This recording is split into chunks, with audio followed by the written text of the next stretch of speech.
আমার এই ভিডিও যদি তোমাদের ভালো লেগে থাকে তাহলে প্লিজ একটা লাইক করে দেবে, এবং যদি এখনো পর্যন্ত আমার চ্যানেলটা সাবস্ক্রাইব না করে থাকো তাহলে চ্যানেলটা সাবস্ক্রাইব করে বেল আইকনটা প্রেস করে রাখবে পরবর্তীকালে আরো নতুন নতুন প্রয়োজনীয় ভিডিও পাওয়ার জন্য। দেখো, আজকে আমরা করব ক্লাস 8 এর রায় অ্যান্ড মার্টিন প্রশ্ন বিচিত্রার থার্ড সামেটিভের মধ্যশিক্ষা পর্ষদ প্রদত্ত নমুনা প্রশ্নপত্রের 1 দাগের থেকে অঙ্কগুলো। তো 1-1 কি বলেছে? সায়ন তার 25 টাকার 16% এবং তীর্থ তার 60 টাকার 15% চাঁদা দিল। কে বেশি চাঁদা দিল? তাহলে দুজনের চাঁদার পরিমাণটাই বার করতে হবে, তারপর দেখতে হবে কে বেশি চাঁদা দিল। তাহলে 25 টাকার 16% প্রথমে বার করি। দেখো, 25 টাকার 16%, তার মানে হচ্ছে 25 ইন্টু 16/100। এটাকে 4 হলে এখান দিয়ে করলে 4 টাকা, তার মানে এটা হবে 4 টাকা। তারপরে হচ্ছে দেখো 60 টাকার 15%, তার মানে 60 ইন্টু 15/100, এত টাকা। তাহলে এখানে একটা শূন্যর সাথে এই শূন্য কাটলো, 5 দিয়ে কাটলে 3, এটা হচ্ছে 2, তাহলে এটা হচ্ছে 9 টাকা। তাহলে বেশি চাঁদা কে দিয়েছে? পরের জন যে সে, তার মানে তীর্থ বেশি টাকা দিয়েছে। তাহলে তীর্থ বেশি টাকা দিয়েছে। হলো।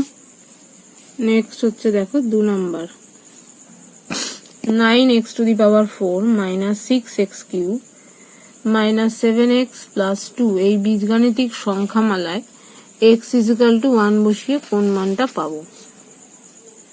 দেখো, 9x to the power 4 minus 6x cube minus 7x plus 2, এখানে x এর জায়গায় 1 বসালে 9 into 1 to the power 4, 6 into 1 cube, 7 into 1 plus 2, তাহলে এটা হবে 9 minus 6 minus 7 plus 2, 9 আর 2 11, তার মানে এটা হবে -2, তার মানে এটা হবে অপশন ডি।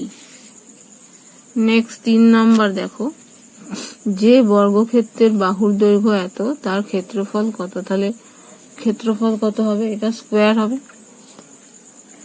তাহলে ক্ষেত্রফল হবে x প্লাস 4 এর হোল স্কোয়ার, তার মানে x square plus 2 into x into 4 plus 4 square, তার মানে x square plus 8x plus 16, এটা ড্যাশের মধ্যে বসবে। নেক্সট দেখো 4 নাম্বার বলেছে যে সুষম বহুভুজের প্রতিটি বহিঃকোণ 60 ডিগ্রি, তার বাহু সংখ্যা কোনটা? তাহলে আমরা জানি বহিঃকোণের সমষ্টি 360 ডিগ্রি, তাহলে প্রতিটি বহিঃকোণ যদি 60 ডিগ্রি হয় তাহলে বাহু সংখ্যা হবে 360 ডিগ্রি বাই 60 ডিগ্রি। তাহলে বাহু সংখ্যা ইজ ইকুয়াল টু হবে 360 ডিগ্রি বাই 60 ডিগ্রি, তার মানে 6টি। ঠিক আছে, তাহলে এটা হবে অপশন বি। নেক্সট, একটি সিকি, একটি আধুলি ও একটি মুদ্রার মূল্যের অনুপাত। সিকি মানে হচ্ছে 25 পয়সা, আধুলি মানে হচ্ছে 50 পয়সা, আর মুদ্রা মানে হচ্ছে 100 পয়সা, মানে 1 টাকা। তাহলে অনুপাত কি হবে? 25:50:100, তার মানে 25 দিয়ে কাটলে 1:2:4, তার মানে এটা হবে অপশন বি। হলো। নেক্সট, একটি সরল রেখার বহিস্থ কোনো বিন্দু থেকে ওই সরলরেখা পর্যন্ত যে সকল রেখাংশ অঙ্কন করা হয় তার মধ্যে ক্ষুদ্রতম দৈর্ঘ্য হলো লম্ব, তাহলে ড্যাশের মধ্যে বসবে হচ্ছে লম্ব, ড্যাশের মধ্যে বসবে লম্ব। এটা একটা উপপাদ্য আছে, তোমরা পড়বে নিশ্চয়ই, এটার মধ্যে হবে। ঠিক আছে, নেক্সট দেখো 2-1 3 সেমি 5 সেমি 8 সেমি দৈর্ঘ্য বিশিষ্ট বাহু বিশিষ্ট ত্রিভুজ কি অঙ্কন করা সম্ভব? উত্তরের সপক্ষে যুক্তি দাও। ত্রিভুজ অঙ্কন করা সম্ভব নয়, কারণ আমরা জানি ত্রিভুজের দুটো বাহুর দৈর্ঘ্যের সমষ্টি তৃতীয় বাহুর থেকে বড় হতে হয় সব সময়, কিন্তু এখানে দেখো 3 আর 5-এর সমষ্টি 8-এর সঙ্গে সমান হয়ে গেছে, সেই জন্য এক্ষেত্রে সম্ভব নয়। তাহলে দেখো 2-1 হচ্ছে সম্ভব নয়, কারণ 3 সেমি যোগ 5 সেমি ইজিক্যাল টু হয়ে যাচ্ছে তৃতীয় বাহুটা 8 সেমি, কিন্তু আমরা জানি ত্রিভুজের যে কোনো দুটি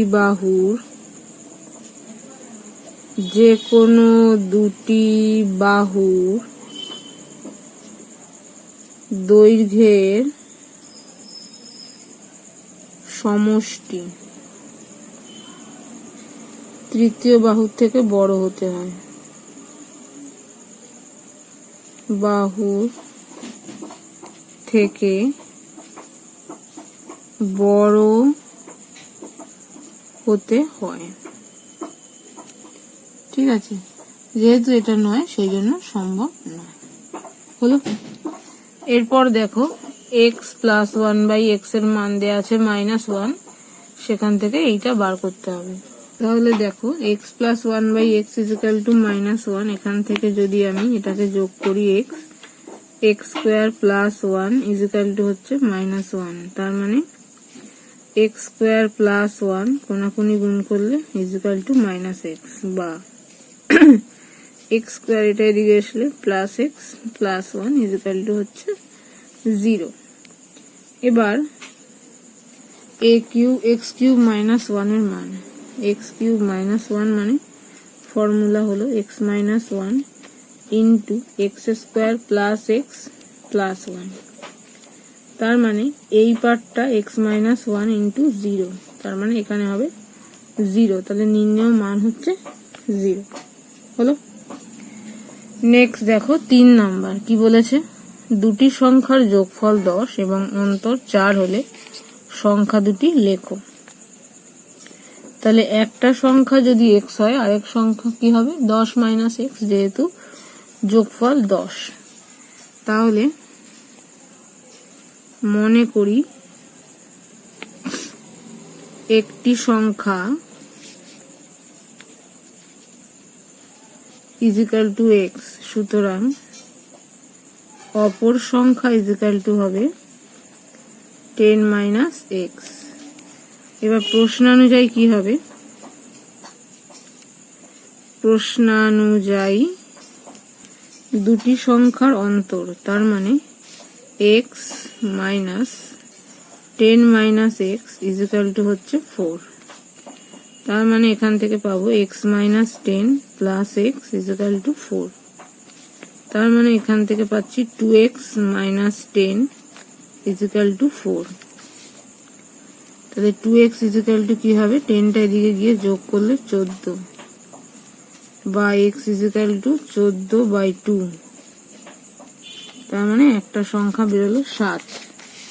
তাহলে অপর সংখ্যা কি হবে, 10 - 7 মানে 3, তাহলে একটি সংখ্যা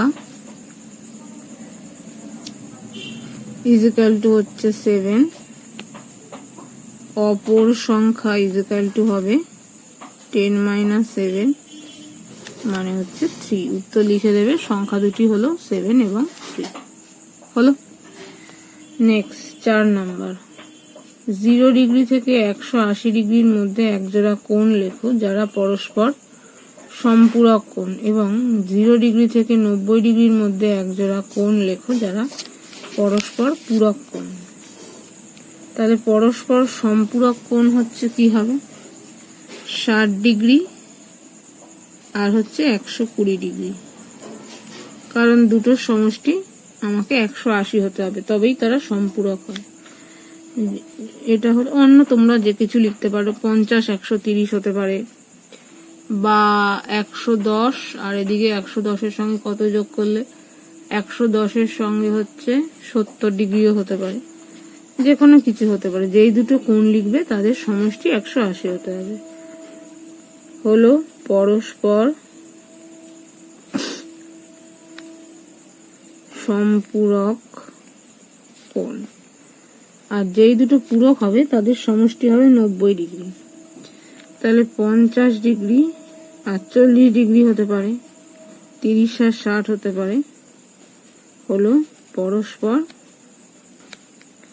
যে কোনো কিছু হতে পারে পূরক কোণ, মানে যাদের সমষ্টি 90 আর যাদের সমষ্টি 180 হলো। এবার হচ্ছে দেখো 5, একটি শরবতে সিরাপ ও জলের অনুপাত 3:5 এবং অপর একটি শরবতে সিরাপ ও জলের অনুপাত 4:7 হলে কোন শরবতটি বেশি মিষ্টি? তাহলে এখান থেকে আমাকে সিরাপের আনুপাতিক ভাগহার বের করতে হবে, এখান থেকেও সিরাপের আনুপাতিক ভাগহার বের করতে হবে, করে তার মধ্যে কোনটা ছোট কোনটা বড় দেখতে হবে। তাহলে দেখো, প্রথম শরবতে সিরাপের আনুপাতিক ভাগহার কি হবে? 3/8, 3/8 অংশ। আর দ্বিতীয় শরবতে কি হবে? দ্বিতীয় শরবতে সিরাপের আনুপাতিক ভাগহার হবে, এখান থেকে পাচ্ছি দেখো 4/11, 4/11। এবার এই দুটোর মধ্যে কোনটা ছোট কোনটা বড় বার করতে হবে। তাহলে 3/8 আর একটা হচ্ছে 4/11। 8 আর 11 লসাগু 88, তার মানে 33/88। আর এটা 32/88, তাহলে এইটা বড়, তার মানে প্রথম শরবতটা বেশি মিষ্টি। সুতরাং প্রথম শরবতটি বেশি মিষ্টি হলো। নেক্সট 6, যদি নির্দিষ্ট পরিমাণ জল জমে বরফ হলে আয়তন 10% বৃদ্ধি পায়, তবে ওই বরফ পুনরায় জলে পরিণত হলে আয়তন শতকরা কত হ্রাস পাবে?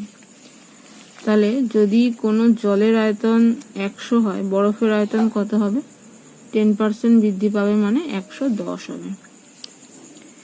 তাহলে দেখো, মনে করি জলের আয়তন 100 ঘন একক, সুতরাং বরফের আয়তন 10% বৃদ্ধি মানে 110 হলো। এবার গাণিতিক সমস্যা। গাণিতিক সমস্যাটি হলো বরফের আয়তন আর এদিকে হচ্ছে জলের আয়তন, এটাও ঘন একক আর এদিকেও ঘন একক। এটা 110 হলে এটা হবে 100, তাহলে এটা যদি 100 হয় এখানে কত সেটা বার করতে হবে। সেটাকে ধরে নিলাম এক্স। এবার বরফের আয়তন কমলে জলের আয়তনও কমবে, তাহলে সরল সম্পর্ক। তাহলে বরফের আয়তন কমলে জলের আয়তন কমবে, সুতরাং বরফের আয়তনের সঙ্গে জলের আয়তনের সরল সম্পর্ক। ঠিক গেল। এবার তাহলে লিখতে হবে 110:100 সমানুপাত 100:x। তাহলে দেখো 110:100 সমানুপাত 100:x বা 110/100 ইকুয়াল টু 100/x। একটা শূন্যের সাথে একটা শূন্য কেটে গেল, কোনাকুনি গুণ হলে 11x equal to 1000, x equal to 1000/11। তাহলে কত হ্রাস করতে হবে? সুতরাং আয়তন হ্রাস করতে হবে। এখান থেকে টোটাল 100 থেকে বিয়োগ করতে হবে 1000/11, এত ঘন একক। তার মানে এটা হবে -1000 এত, তার মানে 100/11। এটাকে পূর্ণ সংখ্যা করে দিলে 9×1=11। তাহলে শতকরা 9×1=11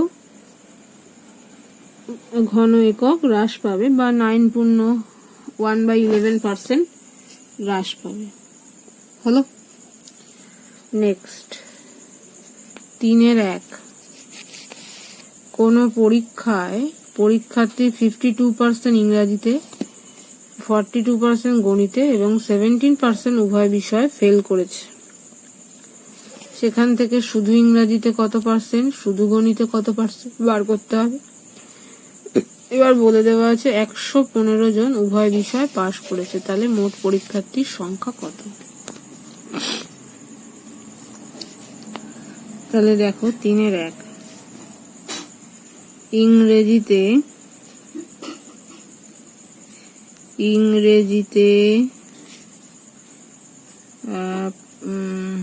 ফেল করেছে,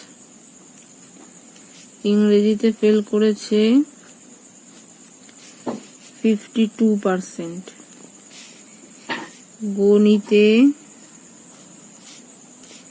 ফেল করেছে 42%, আর উভয় বিষয়ে ফেল করেছে 17%। সুতরাং শুধু ইংরেজিতে ফেল করেছে, এটা মাইনাস এটা, 52 - 17 করলে হচ্ছে 7×5=12, 35%। শুধু গণিতে ফেল করেছে 42 - 17, তাহলে এখানে বিয়োগ হচ্ছে 25%। তাহলে শুধু গণিতে ফেল করেছে এত পার্সেন্ট, শুধু ইংরাজিতে, আর শুধু গণিতে এত, আর উভয় বিষয়ে ফেল করেছে এত। ঠিক আছে। তাহলে পাশ করেছে কতজন উভয় বিষয়, সেটা 100 থেকে এই 3টে বিয়োগ করলেই পেয়ে যাব। সুতরাং উভয় বিষয় পাশ করেছে মোট পার্সেন্টেজ যেহেতু 100, সেই 100 থেকে এই তিনটে যোগফলটা বিয়োগ করতে হবে। তাই 35%, 25% প্লাস 17%। তার মানে এটা 100% মাইনাস 7, মানে 17, 7 হাতে 1, 5, 6, 1, 7, 77। তার মানে 23%। তাহলে এবার বলা আছে যে 115 জন উভয় বিষয় পাশ করেছে। তো সুতরাং প্রশ্নানুযায়ী 23% মানে হচ্ছে 115 জন। এখান থেকে জানতে চেয়েছে মোট পরীক্ষার্থী, তার মানে 100% কত। তাহলে 1% মানে 115/23। তাহলে 100% মানে 115/23 ইন্টু 100, সরি এত জন। এবার 23 দিয়ে যদি এটাকে কাটি 5 দিয়ে যাবে, তার মানে 500 জন। তাহলে মোট পরীক্ষার্থী ছিল 500 জন। হলো। এবার দেখো 3-2 কি বলেছে, 2 প্রকার পিতলের তামা ও দস্তার অনুপাত যথাক্রমে 8:3, 15:7। 2 প্রকার পিতলে 5:2 অনুপাতে মেশালে যে নতুন প্রকারের পিতল পাওয়া যাবে তাতে তামা ও দস্তার অনুপাত কি হবে। তাহলে প্রথম প্রকার আর দ্বিতীয় প্রকার ধরে করব। তাহলে দেখো প্রথম প্রকার পিতলে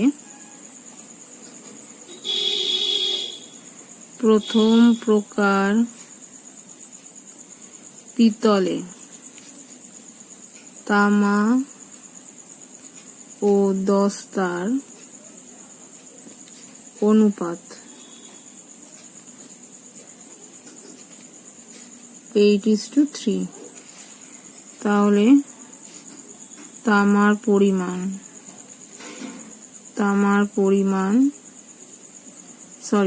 আনুপাতিক ভাগার 8/11 আর দস্তার আনুপাতিক ভাগার 3/11। এবার দ্বিতীয় প্রকার পিতলে তামা ও দস্তার অনুপাত কত আছে, 15:7। সুতরাং তামার আনুপাতিক ভাগার 15/2 যোগফল 22 আর দস্তার আনুপাতিক ভাগার 7/22। এবার বলেছে 2 প্রকার পিতল 5:, একটা 5x আর একটা 2x পরিমাণ মেশাতে হবে। মনে করি প্রথম প্রকার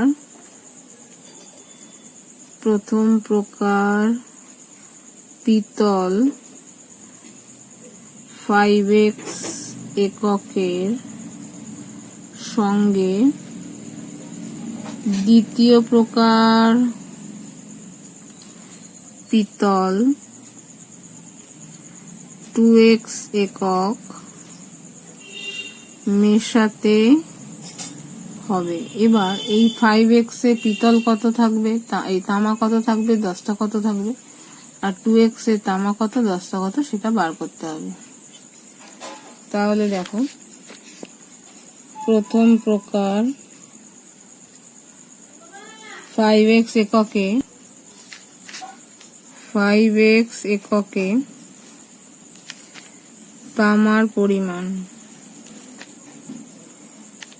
পরিমাণ কি হবে, তামার আনুপাতিক ভাগার ছিল 8/11, তার সাথে গুণ হবে 5x,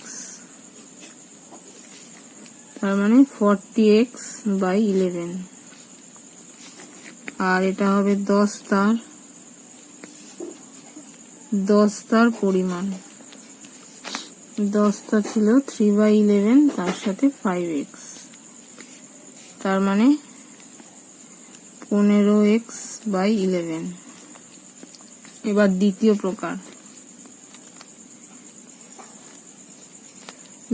প্রকার হচ্ছে 2x। 2x এককে তামার পরিমাণ। তামার আনুপাতিক ভাগার ছিল 15/22, তাহলে 15/22 ইন্টু 2x, এখানে কাটাকুটি একটা যাচ্ছে, তাহলে 15x/11 একক। আর 10 তার পরিমাণ এটা হচ্ছে 7x, মানে 7/22 ইন্টু 2x, তার মানে এটা হবে 7x/11। এবার বলেছে নতুন যে মিশ্রণ তাতে তামা ও দস্তার অনুপাত, তাহলে তামার সাথে তামা যোগ হবে, দস্তার সাথে দস্তা যোগ হবে। তাহলে সুতরাং নতুন প্রকারের পিতলে তামা ও দস্তার পরিমাণের অনুপাত ইজিক্যাল টু, এখানে হচ্ছে 40x/11 প্লাস এটার তামা হচ্ছে 15x/11 ইস টু এর দস্তা 15x/11 প্লাস 7x/11, তাহলে লসাগু হচ্ছে 11, এটা হয়ে যাচ্ছে 55x ইস টু এখানেও 11, তার মানে এটা 22। এবার 11 কেটে গেল, x কেটে গেল, 55:22, 11 দিয়ে কাটলে 5:2। তাহলে নতুন প্রকারের পিতলে তামা ও দস্তার পরিমাণের অনুপাত 5:2 হলো। এরপরে দেখো 3 নাম্বার বলেছে একটি কাজ মেরি ও ডেভিড একা একা 10 দিন ও 15 দিনে করতে পারে। প্রথমে মেরি একা 4 দিন ও পরে ডেভিড একা 5 দিন করে চলে গেল। তাহলে মেরি 4 দিনে কত করছে, ডেভিড 5 দিনে কত করছে, সেটা আমাকে দেখতে হবে। দেখার পর বাকি যে কাজটা থাকছে সেটা মারিয়া এসে 4 দিনে করলো। তাহলে মারিয়া 4 দিনে এতটা করে, তাহলে মারিয়া 1 দিনে কতটা করে সেটা বার করতে হবে। তাহলে তারপর বলেছে যদি মেরি, ডেভিড ও মারিয়া একসঙ্গে কাজটি করত তবে কাজটি কতদিন লাগতো। তাহলে দেখো মেরি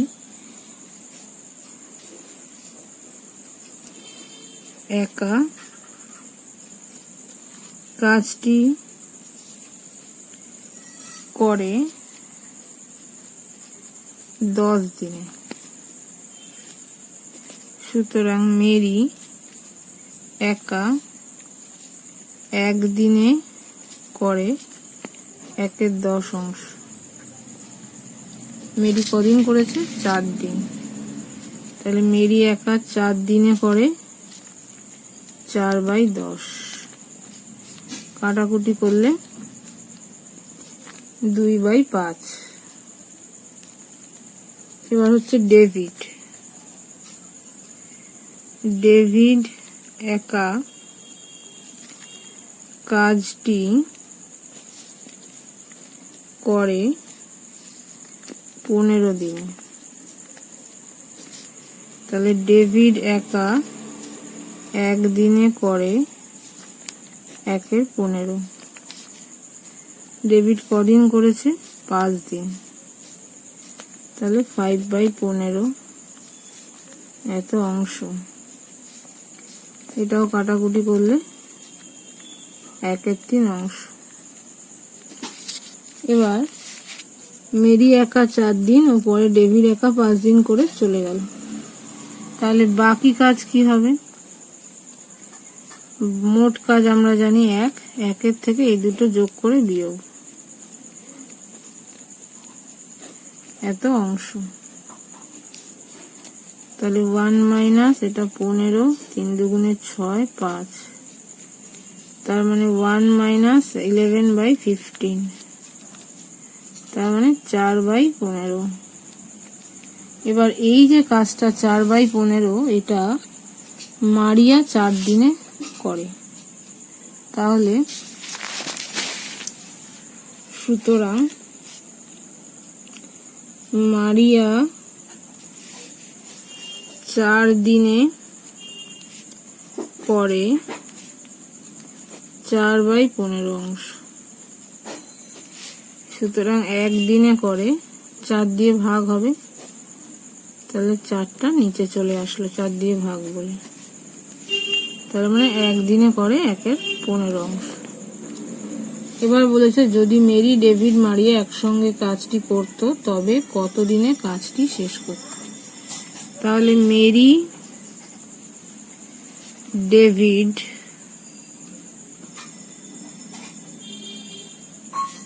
ও মারিয়া, মেরি, ডেভিড ও মারিয়া একত্রে 1 দিনে করে, 3 জনেরটা যোগ হবে। তাহলে এখানে এ হচ্ছিল 1/10, 1 দিনে করে, এ হচ্ছে 1/15, আর মারিয়াও বেরোলো 1/15। তার মানে 1/10 যোগ 1/15 যোগ 1/15, এত অংশ। তার মানে লসাগু হবে 30, এটা হবে 3, এটা 2, এটা 2, তার মানে 7/30। তার মানে কত দিনে শেষ করবে? এটা উল্টে যাবে, এটা সবসময় উল্টে যায়, অংশ থেকে দিন, দিন থেকে অংশ উল্টে যায়। সুতরাং মেরি, ডেভিড ও মারিয়া একসঙ্গে কাজটি শেষ করবে 30/7 দিনে, মানে উল্টে গেল, মানে 1 এটা, তার মানে 4 পূর্ণ 4 7 28, 2 7 দিনে। ঠিক আছে, এইটা হচ্ছে উত্তর। নেক্সট দেখো 4এরটা। 5 অশ্ব ক্ষমতা সম্পন্ন একটি পাম্প 36,000 লিটার জল 8 ঘন্টায় ওপরে তুলতে পারে। 7 অশ্ব ক্ষমতা সম্পন্ন পাম্পের 63,000 লিটার জল তুলতে কত সময় লাগবে? তাহলে এটা তোমার ত্রৈরাসিক পদ্ধতিতে, মানে গাণিতিক সমস্যা দিয়েই করতে হবে। তাহলে গাণিতিক সমস্যাটি হলো, সময়টা একদম ডান দিকে রাখবো। তাহলে পাম্পের ক্ষমতা, পাম্পের ক্ষমতা এর একক হচ্ছে অশ্ব ক্ষমতা। তারপরে হচ্ছে জলের পরিমাণ, জলের পরিমাণ হচ্ছে লিটার। তারপরে হচ্ছে সময়, সময় হচ্ছে ঘন্টা। পাম্পের ক্ষমতা এটা হচ্ছে 5, পরেরটা হচ্ছে 7। জলের পরিমাণ প্রথমে ছিল 36,000 লিটার, পরে হলো 63,000, আর এটা ছিল 8 ঘন্টা। এটা কত বার করতে হবে? তাহলে পাম্পের ক্ষমতার সঙ্গে এটার কি সম্পর্ক? ক্ষমতা যদি বাড়ে সময় কমবে, ব্যস্ত সম্পর্ক। আর জলের পরিমাণ যদি বাড়ে তাহলে সময়ও বাড়বে। তাহলে এটা সরল। তাহলে আগে সম্পর্কটা লিখে নিই, তারপর দেখাচ্ছি। দেখো যেটা বললাম, জলের পরিমাণ অপরিবর্তিত থাকলে পাম্পের ক্ষমতা বাড়লে এটা কমবে, তার মানে এটা ব্যস্ত সম্পর্ক। তাহলে ভগ্নাংশটি হবে ব্যস্ত সম্পর্ক, মান বেড়েছে, তার মানে 1-এর থেকে ছোট, মানে 5/7। আর এইটা হচ্ছে সরল সম্পর্ক, মান বেড়েছে, তার মানে এটা হবে 63,000/36,000। তিনটে শূন্যর সাথে এদিকে তিনটে শূন্য কেটে গেল, তাহলে 9 দিয়ে যদি এটাকে কাটি এটা হবে 4, এটা হবে 7, তাহলে 7/4। ঠিক আছে, তাহলে নির্ণেয় সময় কি হবে? নির্ণেয় সময়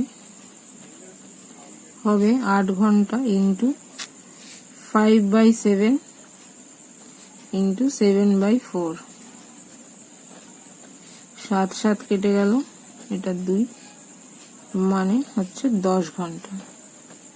এটাই হচ্ছে আমাদের উত্তর। হলো।